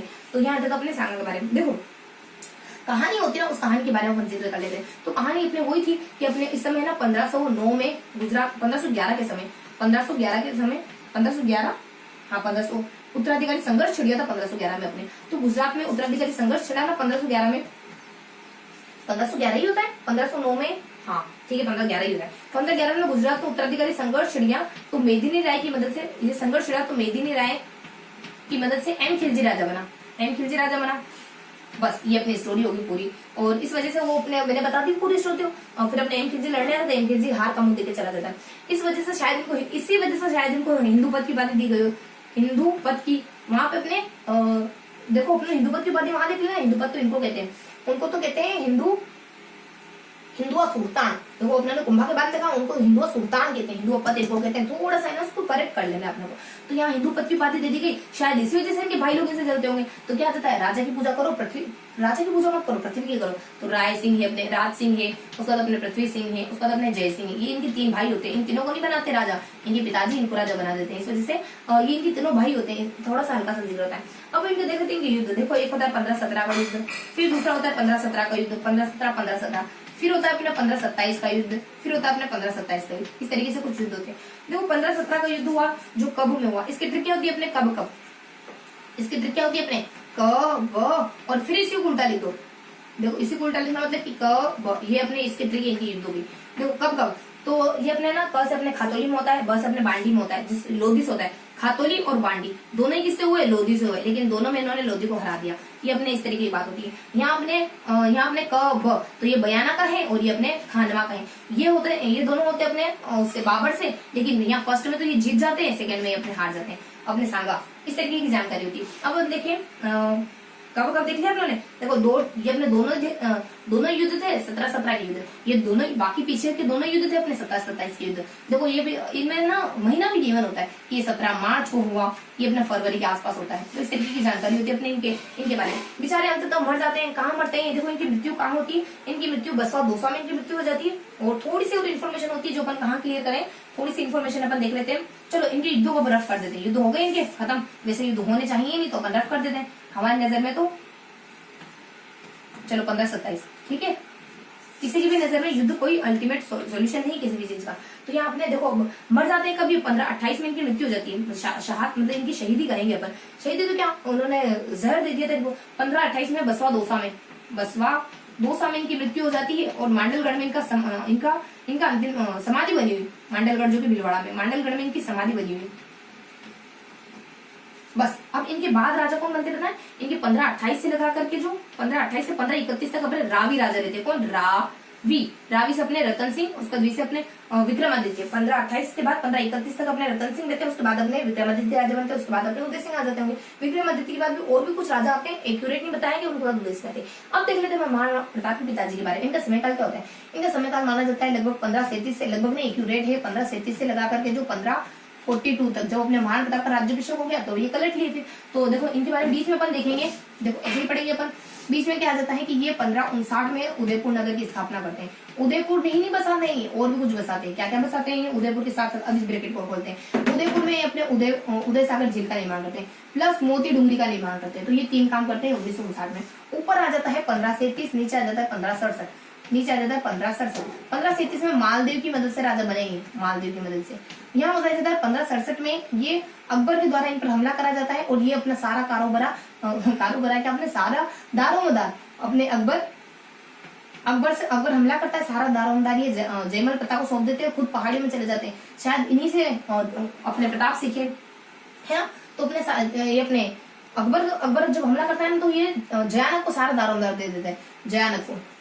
जयानक नहीं, जयमल प्रताप। अरे जयानक कहाँ से आ गए, जयानक तो अपने, जयानक कौन होता है, जयानक तो अपने, चलो कोई जिक्र आएगा तो देखेंगे। अपने जयमल पत्ता को सब सौंप देते हैं और खुद चले जाते हैं। कुंभलगढ़ खुद ही रवाना हो जाते हैं। जयमल पत्ता और इन दोनों की वीरता से प्रभावित होकर अकबर आगरा में इनकी मूर्तियां लगवा देता है। आगरा में हाथी पर सवार इनकी मूर्तियां लगवाई जाती है आगरा में। इस तरीके की बेसिक इन्फॉर्मेशन होती है अपने अकबर की। उदय सिंह के बारे में तो यहाँ अपने देखा, सांगा के बारे में देखा, दो क्लियर करे, दो राजाओं को क्लियर करा, एक तो सांगा को क्लियर करा, एक अपने उदय सिंह अपने महाराणा प्रताप के पिताजी को क्लियर करा। सांगा के बारे में क्या है, बीच में गुजरात से युद्ध करते हैं, लेकिन गुजरात से कुछ इनको मिलता जुलता है नहीं, ये अनिर्णायक युद्ध होता है। इनके ऊपर एक स्टोरी आती थी जिसमें अपन भागे भागे आते हैं और ये हरा देते हैं, अपने उनको हरा देते हैं। शायद इसी वजह से हिंदू पद कहते हैं, शायद इसी वजह से भाई लोग जलते होंगे। फिर नीचे आते अपने ये 4 युद्ध करते, 17, 17, 27, 27 4 युद्ध करते हैं। 17, 17 कब कब करते हैं, कैसे अपने खतौली है, बांडी है, फिर अपने बयान है, खानवा, इस तरीके के युद्ध करते हैं। खतौली बांडी में लोग हरा देते, एक बार हारते हैं, एक बार जीते अपने नीचे वाले युद्ध में, फिर मर जाते हैं अपने 28 मिनट की मृत्यु युद्ध वर्षा 2 में देना, फिर अपने मांडलगढ़ में समाधि वगैरह बन जाती है। इनके बाद आने वाले रतन सिंह होते, विक्रमादित्य, ये बेसिक इन्फॉर्मेशन है राणा सांगा। अब देखते हैं अपने उदय सिंह के बारे में क्या देखा। ये 59 में उदयपुर नगर बसा देते हैं, देन अपने उदय झील भी बसा देते हैं, उदय सागर झील भी बना देते हैं, उसके बाद मोती डोंगरी का निर्माण। इनसे ऊपर देखते हैं अपन कि मालवा के अपने मालदेव के द्वारा इनको राजा बना देता है। इनसे नीचे अपन देखते हैं कि 1567 में अकबर हमला करता है, लेकिन ये फेम बन जाता है जयमल पट्टा का, तो मूर्तियां लगवा देता है आगरा के किले में उनकी। तो इस तरीके की बेसिक इन्फॉर्मेशन है, स्टोरी देन इनके युद्ध, और बीच में अपना मालवा से गुजरात से झड़प देख रहे थे। उसके बाद यहाँ पे भी अपन कुछ देख लेते हैं, इनके द्वारा कुछ उदयपुर नगर की स्थापना करेगी, साथ साथ 2-3 और चीजें बनाएगी। इनके ऊपर देखते हैं मालदेव की हेल्प से, इनके नीचे देखते हैं अकबर का इंप्रेशन, अकबर जयमल पट्टा का इंप्रेशन। तो ये सारी जानकारी अपन कवर करते हैं इन दोनों के बारे में। अब अपन देखने वाले हैं 2 और बचे कुछ 3 और जो फेमस राजा अपने प्रताप के बारे में और अमर सिंह के बारे में और राज सिंह के बारे में, ये देखेंगे अपन।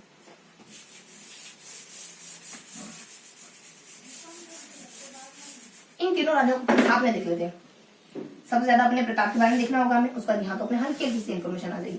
देखो यहाँ अपन देखेंगे महाराणा प्रताप, महाराणा का है ना, महाराणा प्रताप है ना। उसके बाद अपन देखेंगे और अपने अमर सिंह के बारे में। इनके बारे में तो कुछ होता ही नहीं, अमर सिंह तो बहुत ये वही राजा होते हैं जो संधि कर लेते हैं अपने 16-15 में, पूरी इनकी नाक काट देते हैं। उसके बाद यहाँ जाता अपने राज सिंह के बारे में। राज सिंह थोड़े अच्छे व्यक्ति होते हैं, हालांकि इनको अकबर यहाँ अपने औरंगजेब के विद्रोह का सामना करना पड़ जाता है। चारों से शादी कर लेते हैं, औरंगजेब नाराज हो जाता है, क्यों कर ली भाई, हमारे सपनों की रानी थी वो, तो इस तरीके की बात आती है। तो महाराणा प्रताप के बारे में देख लेते हैं। देखो महाराणा प्रताप के बारे में सबसे पहले इसी तरीके से अपन देखेंगे ताकि चीजें थोड़ी सी याद रहे। देखो बीच में अपन देखेंगे कुछ हल्का सा जिक्र देखेंगे। अब महाराणा प्रताप के बारे में थोड़ी सी इन्फॉर्मेशन ज्यादा है, तो अपन थोड़ा सा अरेंज करते हुए इस पेज को देखेंगे। तो यहाँ से अपने देखो अलग अलग हल्दीघाटी का जो युद्ध हो ना, उनमें 3 शख्स आते हैं, वो तीनों अलग अलग नामों से पुकारते हैं। कौन आ जाता है अपने एक अपनी ट्रिक आ जाती है अपने एक बीजी, और उसके बाद अपने आ जाता है पथ। एक ही तो बीजी है, उसको अपने देखो एक है, उसका बीजी, इस तरीके कुछ हल्की सी ट्रिक होती है, लेकिन फिर भी अपना को ऐसे भी ध्यान रख सकता है। तो यहाँ जाता अपने अबुल फजल आ जाता है, एक बीजी, और देखो ट्रिक मेरे को रिकॉल नहीं हो पा रही एक्यूरेट एक्चुअली, एक आ जाता है, उसका तो अपने बीजी आ जाता है, और फिर अपने आ जाता है ना पता, एक बीजी है पता, एक बीजी है पता। देखो ऐसा अपने अ से अबुल फजल आ जाते हैं, अबुल फजल के द्वारा क से अपने खमनोर का युद्ध कहा जाता है, एक उसका बीजी, बी से अपने बदायूं नहीं आ जाते, इनके द्वारा गोगुंदा का युद्ध कहा जाता है। एक बीजी और उसका पता, प से आ जाता है अपने एक बीजी है, और पी और टी, और एक है उसका बीजी है, उसका अपने अबुल फजल टोड है, सी से अपने टोड आ जाते हैं, टोड के द्वारा कहा जाता है एच यानी हल्दीघाटी का युद्ध कहा जाता है। तो ये तीनों इस तरीके से कहते हैं, अबुल फजल के द्वारा खमनोर का युद्ध, बदायूं के द्वारा गोगुंदा का युद्ध, टोड के द्वारा हल्दीघाटी युद्ध। तो अपने आ जाता है एक, देखो ट्रिक क्या है अपने एक बी जी और पता, एक ही तो बीजी पता करने दो कि मैं जी फेंकी नहीं, मेरा अगर पीछा करी पता करने की कोशिश करी तो करने दो पता। तो यहाँ प तो पस यहाँ से तो अपने टोड हो गया, देखो पता ही तो बिल्कुल गलत बन गया। यहाँ जाता है टी और एच, तहकीकात करने दो, ठीक है, इसको रिवर्स कर दो, थोड़ा सा तहकीकात करने दो। तो इस तरीके से इसके ऊपर क्या बताते हैं, इसके ऊपर बताते हैं अपने 76 के बारे में, जो भी घटना देखेंगे वो 76 के बारे में देखेंगे। इसके ऊपर जो भी घटना देखेंगे 80 है, 82 है, 85 इस तरीके से देखेंगे। लास्ट में इनकी मृत्यु के बारे में बता देंगे अपन।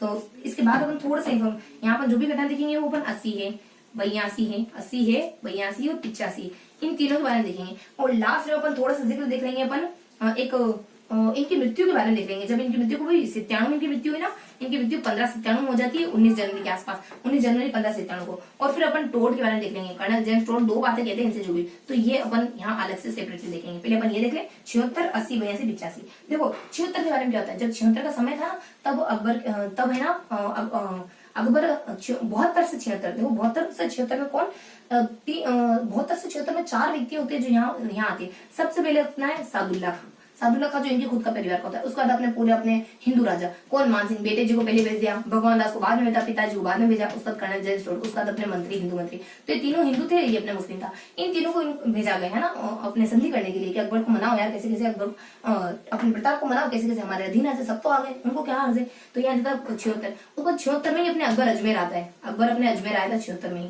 उसके बाद अपने 76 में ही 18 जून 1576 को ही हल्दीघाटी का विश्व प्रसिद्ध युद्ध हुआ था। जिसमें क्या हुआ था, जिसमें मानसिंह बिलोंग कर रहे थे अपन अकबर के सबसे हराव दस्ते में मौजूद थे। उसके बाद अपने हकीम खां सूरी जो कि मुसलमान थे, हकीम खां सूरी थे अपने महाराणा प्रताप के सबसे हराव दस्ते में थे। उसके बाद अपने झालाबिदा, उसके बाद अपने जैसे झालाबिदा नामक एक शख्स थे जो कि महाराणा प्रताप का रूप धर लेते जब जरूरत पड़ी, तो जब जरूरत आन पड़ी तो महाराणा प्रताप का रूप धर लेते। तो इस तरीके से बेसिक इन्फॉर्मेशन होती है। ये तो अपने ट्रिक है ना, थोड़ा सेपरेट रखेंगे तो ये तो अपने ट्रिक आते हैं। नीचे 80-82 क्या हुआ, 80-82 में होता है अपने, देखो इसकी बन थोड़ा ट्रिक देखना चाहे ना तो हमारे कहते थे ऐसे दसो कि एमसी अपना वो फ्रेंड है उसको अपन कहते हैं ऐसे दसो ना क्लियर कि तुम नहीं आ सकते हेल्प करने के लिए, बहाने क्यों बना दे। तो ऐसे मतलब कि एसए, तो ऐसे मतलब कि यहाँ से अपनी शेरपुर चौकी आ जाती है, उस पर अब्दुल रहीम खान ने हमला कर दिया था जो कि महाराणा प्रताप को बिल्कुल पसंद नहीं आया था और वापिस से महिलाओं को लौटाया गया था। महिलाओं को ये मतलब की महिलाओं को अगवा करके लिया थे तो वापिस से महिलाओं को लौटा दी गई। ये ना बहुत शर्मसार करती है घटना महाराणा प्रताप।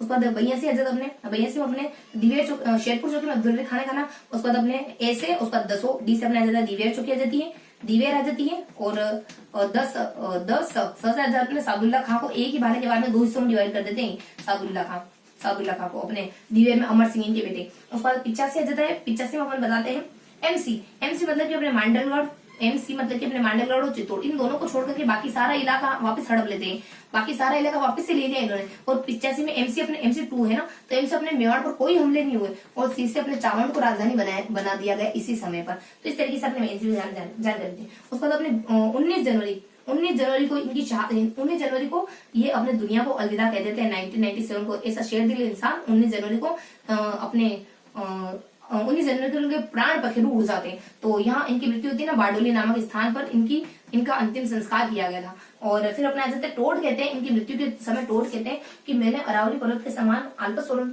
पर्वत के समान अरावली में से कोई जगह नहीं, अरावली में से कोई जगह नहीं होगी जहां पर इनकी शौर्य गाथा न गुजरी होगी, इस तरीके की बात कहते हैं। उसके बाद अपने टोड ही कहते हैं कि देवल मैराथन क्लास ले रहा है, दिवेर को मैराथन कहते हैं, मैराथन क्लास ले रहा है। हल्दी घाटी अपने थर्मोपल्ली और हल्दी थाली में पड़ी और हल्दी अपनी थाली थर्मोपल्ली। तो इस तरीके की अपनी जानकारी थी इनके बारे में। ये देखा आपने महाराणा प्रताप के बारे में, कहाँ है अपने महाराणा प्रताप, ये रहे। तो यहाँ आपने महाराणा प्रताप के बारे में इन्फॉर्मेशन कैसे देखा, यहाँ आपने बीच में देख लिया कि ऐसे कौन कौन से व्यक्ति है जो हल्दी घाटी को अलग अलग नाम से पुकारते। एक बीजी और तहकीकात, एक ही तो बीजी, अगर गर्लफ्रेंड के बारे में तहकीकात करी तो करने दो। तो यहाँ अपन देखते हैं इसके बारे में एक बीजी तहकीकात, यानी हल्दी घाटी के युद्ध को कौन कौन व्यक्ति क्या क्या कहते हैं, हल्की से इन्फॉर्मेशन देते हैं। इसके ऊपर अपन क्या देखते हैं, इसके नीचे क्या देखते हैं, इसके ऊपर देखते हैं अपन 76 देखो 76 है, फिर 76 है, फिर 76 कर जाते हैं। इसके नीचे क्या देखते हैं, अब गिनती हमें सही से बोलनी आ गई, 82 80 है, 82 85, यहाँ 80 आ जाता है, फिर 82 आ जाता है, फिर 85 आ जाता है। इस तरीके से देखते हैं, तो 76 कर जाता है, 76 से आगे आ ही नहीं जाता, यहाँ से 80 82, चलो कुछ तो है 80 से 82 तो है, 81 नहीं आया तो इस तरीके से देख लेते हैं। इनमें कुछ न कुछ घटनाएं हैपन हुई। उसके बाद लास्ट में इनकी मृत्यु हो जाती है। तो इनकी तारीफ में कुछ व्यक्ति टोड है, इनकी तारीफ में कुछ बातें कहते हैं, चंद बातें कहते हैं इनके बारे में। तो ये अपने महाराणा प्रताप के बारे में देखा। और इनके बारे में अगर जन्म बताए ना तो 9 मई, देखो इनके जन्म देख लेते अपन, यही देख लेते कि 9 मई 1540 को इनका जन्म होता है कुंभलगढ़ में। और कुंभलगढ़ में इनका जन्म हुआ था, गोगुंदा में इनका राज्याभिषेक हुआ था। और जो अपने कुंभलगढ़, उसके बाद अपने गोगुंदा में इनका राज्याभिषेक हुआ था। इनके भाई का नाम जगमाल माना जाता है। इनका बड़ा भाई तो जगमाल था और बेसिकली छोटे भाई थे, लेकिन इनकी लायकियत को देखकर इनको राजा बनाया गया था। बाद में बनाया गया था, पहले इनको बना दिया गया था, लेकिन जो बाकी सारे व्यक्ति थे ना वो सेटिस्फाइड नहीं थे, इस वजह से इनको बनाया। तो बेसिक इन्फॉर्मेशन अमर सिंह और राज सिंह के बारे में क्या देता है। अमर सिंह तो कुछ नहीं होता है, यहाँ आ जाता है अपने कि देखो इसकी ट्रिक आ जाती है, साथ में 3-5 करते, चलो साथ में मिलकर 3-5 करते हैं, ये अपने ट्रिक है। तो यहाँ जाता है कि 1557 में राजा बन जाते हैं और उसका अपने 16-13 का समय आता है, 16-15 में संधि करनी पड़ जाती है, 1557 में ये राजा बन जाते हैं, शासक बन जाते हैं। उसके बाद इनका समय काल देख लेते हो, इनका समय काल 1557 से लगा करके जो 15-20 तक माना जाता है, 15-20 तक 16-20 तक इनका समय काल माना जाता है, इनका टाइम पीरियड। और फिर अपने 16-13 में एक अपने जहांगीर आते हैं, अपने सलीम जिनको कहते हैं अपन, जहांगीर आते हैं अपने बेटे शाहजहां को चित्तौड़ का जो पूरा अभियान चला रहा था उसका पूरा दायित्व दे देते हैं। और यहाँ पे इनके द्वारा बहुत कत्लेआम करा जाता है। अपने जहांगीर अपने सलीम आते हैं, सलीम अपने बेटे जी को कह देता है कि तुम सीखो कैसे कत्लेआम करते हैं। तो ये इनके हाथों से कत्लेआम कराता है नन्हे मुन्ने बच्चे से, ऐसे थोड़ा सा जूम कर लेना अपने को। तो यहाँ अपने कत्लेआम करा दी जाते हैं। 1615 में कर्ण सिंह के ऊपर दबाव बन गया था अन्य सामंतों का, इस वजह से यहाँ पे संधि करनी पड़ गई। हालांकि बिल्कुल नाखुश थे इस संधि से, तो संधि करनी गई थी। फिर अपने विरक्त विरक्त हो गए थे। इनको लगने लग गया था कि मैं अपने पिता की इतनी बड़ी जो कुर्बानी थी उसको मैं शायद गवारा कर रहा हूँ, उसकी नाफरमानी कर रहा हूँ, उसको नजरअंदाज कर रहा हूँ। तो इस तरीके से अपने आप को बहुत गिल्ट में फील कर रहे थे ना, इस वजह से विरक्त हो गए थे। अपने राजा का काम इन्होंने एंड में आके छोड़ दिया था। उसके बाद अपने राज सिंह के बारे में जिक्र करते हैं। तो वो राज सिंह के बारे में क्या जिक्र होता है, राज सिंह के बारे में अच्छा खासा जिक्र होता है। इनका समय काल देख रहे थे तो इनका समय काल होता है अपने लगभग 1652 से लगा करके जो अपने 1680 तक इनका समय काल माना जाता है। देखो इनकी एक ट्रिक होती है क्या, इनके समय की ट्रिक होती है 1615, उसके बाद अपने 60, उसका 60, उसका 80, उसका 80, इस तरीके की ट्रिक है। और इनके क्या क्या काम होते हैं उनकी भी ट्रिक है। क्या जाती है इनकी ट्रिक, देखो यहाँ जाती है कि सूचना दे दो कि जमरा हो रहा है। देखो जमरा जानते हो क्या, जमरा जानते हो क्या, जमरा। देखो जमरा शादी के दौरान जब खाने के लिए बुलाया जाता है ना, खाने पर बुलाया जाता है अलग अलग जगहों पर, तो उनको कहते हैं जमरा, जब गेस्ट वगैरह को, रिलेटिव वगैरह को। तो देखो मैं भी आपके यहाँ भी करते होंगे, हमारे यहाँ तो इस तरीके की रस्म होती है। तो सूचना दे दो कि जमरा हो रहा है। देखो सूच अपना देता है कि सर से अपने 1615 में ना तू कह दिया कि तुमने तो संधि की शर्तें तोड़ दी और सादुल्ला खां को भेज दिया, सादुल्ला खां को भेज दिया कि जाओ उनको है ना तहस नहस करके आओ। संधि की शर्तें जो अपनी 1615 में हुई थी ना कि चित्तौड़ का जीर्णोद्धार नहीं करवाएंगे, तो उन्होंने चित्तौड़ का जीर्णोद्धार कर 1615 में कहा कि संधि की शर्तें टूट गई। सादुल्ला खां के साथ 30,000 सैनिक भेजे, लेकिन ये पीछे हट जाते राज सिंह। ये ना थोड़ा इनके बाद वाले राजा इतने प्रतापी रहे नहीं बेसिकली। उसके बाद अपने 60, देखो 60 आ जाता है, ये 60 से 2 कम है। 60 से 2 का मतलब कि ये अपने 58 है, और ये अपने 80 से 1 कम है। ये अपने 80 से 1 कम मतलब कि अपने 89, इस तरीके की बात होती है। ठीक, अपने यहाँ 60, उसका 80 से। तो देखो इसमें क्या हुआ, उसे मतलब कि उत्तराधिकारी संघर्ष हुआ, तो ये भाई साहब बिल्कुल तटस्थ हो गए, हम तो किसी का साथ नहीं देंगे। फिर भी औरंगजेब ने इनको 6000 की मनसबदारी दी। उत्तराधिकारी युद्ध और 6000 की मनसबदारी इनको मिली, किसी का साथ नहीं, लेकिन उत्तराधिकारी फिर भी 6000 की मनसबदारी।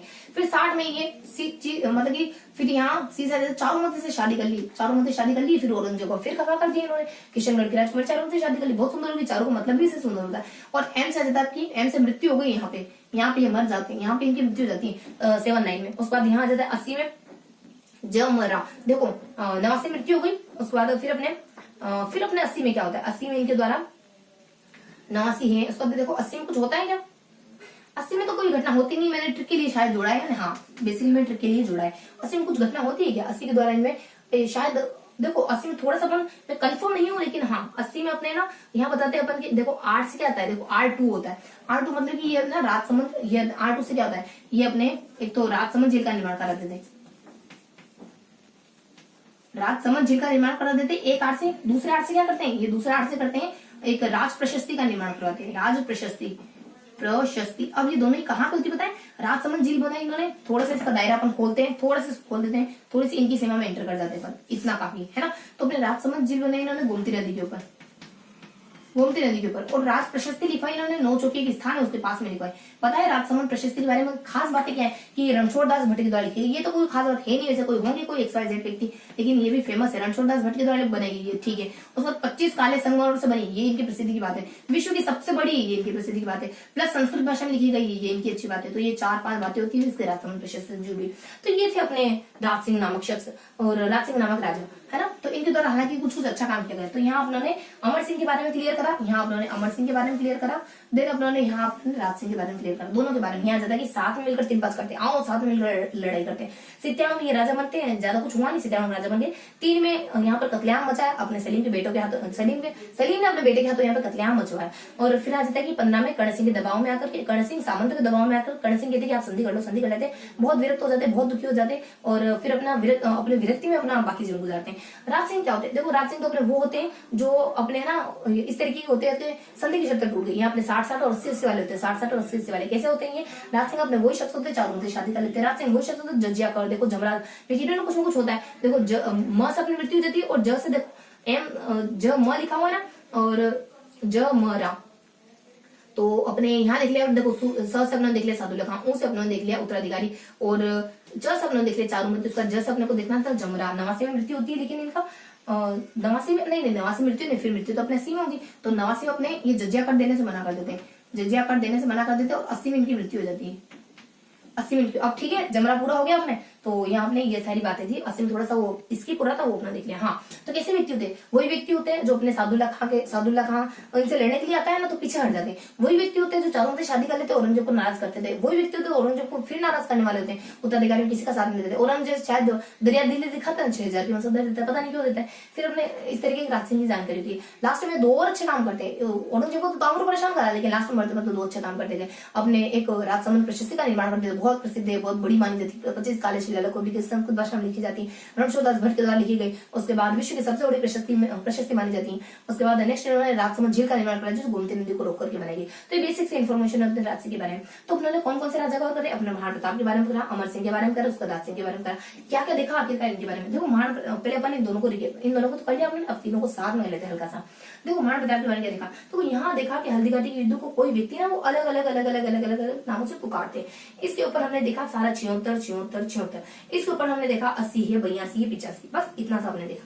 उसके बाद अपने अमर सिंह के बारे में क्या देखा, अमर सिंह साथ में मिलकर 3-5 करते थे, साथ में आ जाते कि राजा बन जाते। 3 में बताया जाता है कि अपने सलीम के बेटे के द्वारा कत्लेआम मचाया जाता है। 5 में आ जाता है कि यहाँ पे मजबूर किसी जानकारी इनकी होती है कि अपने 60 और 80 और लास्ट में आर होता है, मतलब कि 60, 80 में कुछ काम करते हैं। ये काम क्या क्या करते हैं, कभी जजा कर हटा दे, कभी उत्तराधिकारी जजा कर का विरोध करते, कभी उत्तराधिकारी किसी का साथ नहीं देते, कभी चारों से शादी कर लेते, कभी राजसमंद झील का निर्माण करा देते, कभी अपने एक गोमती राजसमंद झील का और कभी अपनी प्रशस्ति का राज प्रशस्ति का निर्माण कर देते।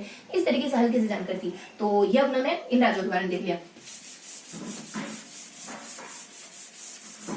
कौन से राजा देखे अपनों ने, तो ये अपनों ने लगभग सारे राजाओं को पढ़ लिया। लगभग क्यों कहे अपन, सारे राजाओं ने पढ़ी, सारे राजों के बारे में जानकारी ली। अपनों ने यहाँ पे प्रताप के बारे में और अमर सिंह के बारे में, राज सिंह के बारे में, इस तरीके से अपनों ने इनके बारे में देख लिया। तो किन किन राजों के बारे में पढ़ा अपनों ने, यहाँ अपनों ने 20 से अपने बप्पा के बारे में पढ़ा, फिर अपने जेत्र सिंह के बारे में पढ़ा, ये बप्पा रावल है, उसके बाद अपने जेत्र सिंह है, फिर 8 से अपनों ने देखा रावल रतन सिंह है, और इससे पहले तो अपनों ने एच यहाँ साइलेंट था ना उसके बारे में, यानी हमीर के बारे में। उसके बाद यहाँ पे अपने रावल रतन सिंह के बारे में, उसके बाद यहाँ अपनों ने देखा फिर लाखा के बारे में, फिर देखा अपने मोकल के बारे में, फिर देखा अपने कुंभा के बारे में, फिर देखा अपने सांगा के बारे में, फिर देखा अपने उदय सिंह के बारे में, फिर देखा अपने प्रताप के बारे में, फिर देखा अपने अमर सिंह के बारे में, फिर देखा अपने राज सिंह के बारे में। तो इस तरीके से अपने कुछ हल्की सी जानकारी ली इन सभी राजों के बारे में। 11 राजों के बारे में अपने जिक्र पड़ा। और देखो इन 11 ही राजों की थोड़ी सी अपन बिल्कुल हल्की सी जानकारी देखें तो अपने बप्पा रावल क्या करवाते, बप्पा रावल वही होते जो अपने नागदा में एक लिंगी जगह मंदिर बनाते हैं, इस तरीके के, और कुछ अच्छे काम करते हैं। जेत्र सिंह क्या होते हैं, अपने भूताला का युद्ध करते हैं। उसके बाद रावल रतन सिंह अपने पद देने वाले होते हैं। उसका लाखा जो खाली शादी कर लेते, मोकल जो अपने बड़े भाई का अपना हक हड़प लेता है। उसके बाद कैसे अपने कुंभा जो होते हैं वो बहुत अच्छे होते हैं, साहित्य में अच्छे होते हैं, युद्ध लड़ने में अच्छे होते हैं। उससे अपने उदय सिंह होते हैं, ये कुछ नहीं करते, खाली 59 में कुछ 2-3 चीजें बनवा देते बस और चले जाते हैं। उसके बाद किसे प्रताप अपनी जिंदगी में बहुत अच्छे काम करके जाते हैं, ये अपने प्रताप। उसके बाद से अपने अमर सिंह हो जाते हैं। अमर सिंह तो अपने व्यक्ति में जीवन गुजार देते हैं, मैंने क्यों कर ली संधि। उसके बाद 8 से अपने राज सिंह होते हैं जो अपने ताउम्र अपने इनके बीच में और अपने औरंगजेब बीच में झड़प चलती रहती है, लेकिन लास्ट में जाते जाते 2 काम अच्छे करके जाते हैं। इससे कौन सी, अपने राज प्रशस्ति और अपने राजसमंद झील। तो ये इस तरीके बेसिक ज्ञान करते हैं। तो ये था अपना आज का पूरा सेशन। और आज के इस पूरे सेशन के एंड के साथ मेरे को एक बात और बतानी थी कि कल उन्होंने जो सभ्यताएं पढ़ी ना, उन सभ्यताओं में अपने लास्ट एक सभ्यता उन्होंने थोड़ी सी मिस कर गए, मतलब कि वो देखी नहीं है। एक अपने वैदिक सभ्यता का जिक्र था। क्या? वैदिक सभ्यता। देखो वैदिक सभ्यता में बस 2-3 बातें थी कि वैदिक सभ्यता का समय काल क्या माना जाता है, 18। जब हड़प्पा खत्म हो गई ना, तब इसका उद्भव हुआ था वैदिक सभ्यता। और वैदिक सभ्यता के साक्ष्य कहाँ से मिलते हैं, तो अनूपगढ़ है, तरखाना वाला डेरा, चक-चौसर। अनूपगढ़ है, उसके बाद हमारा तरखाना वाला डेरा है और चक-चौसर। ये 3 स्थान ऐसे हैं जहां से हमें इसके बारे में सूचना मिलती है। तो ये बेसिक से इन्फॉर्मेशन थी अपने वैदिक सभ्यता के बारे में। कल उन्होंने सभ्यताओं को पोर्शन पढ़ा ना, उसमें लास्ट पॉइंट अपने वैदिक सभ्यता था, तो ये अपने मिस हो गया था। तो अब अपन ये था अपना आज का सेशन जो किन 3 टॉपिक पर था उनके बारे में अपन फटाफट से देख लेते हैं कि अपने कौन कौन से 3 टॉपिक पढ़े, ताकि अपने को लास्ट थोड़ा सा रिकेप मिल जाए कि इस इतने बड़े सेशन में उन्होंने क्या देखा। तो सबसे पहले देखो अपने आज 3 टॉपिक पढ़े हैं। कौन से 3 टॉपिक पढ़े आज हमने देखा जनपदों के बारे में, आज हमने देखा राजपूतों की उत्पत्ति के बारे में, आज हमने देखा मेवाड़ के गोहिल वंशजों के बारे में, मेवाड़ के गोहिलों के बारे में देखा। तो राजपूतों में सबसे पहले अपने जो देखा जनपदों के बारे में, तो मत्स्य जनपद के बारे में हल्की सी जानकारी देखी, बाकी तो कुछ देखा नहीं हमने। उसके बाद राजपूतों की उत्पत्ति के बारे में कुछ 6 कोटेशन देखे, 6 मत देखे, 6 अलग अलग व्यक्ति देखे जो राजपूतों की उत्पत्ति अलग अलग पर्सन अलग अलग तरीके से बताते हैं। और लास्ट उन्होंने कवर करा राजाओं के बारे में। लगभग 11 राजाओं को अपने पढ़ा, जिसको 11 राजाओं को अपने ट्रिकी तरीके से पढ़ा, और उन सबकी एक ट्रिकी भी आज थी। उन 12 राजाओं को अपने कवर करा कि बिजराल, उसके बाद बिजराल, और आज तो क्लियर कर ही लो, मैं सुपर रहने के लिए नहीं है। तो इस तरीके से अपने 12 राजों का नाम इसमें कवर हो जाता है। तो ये था आज का हमारा सेशन। आई होप आज का सेशन आपको पसंद आया होगा। फिर मिलेंगे अगले वीडियो में, तब तक के लिए जय हिंद।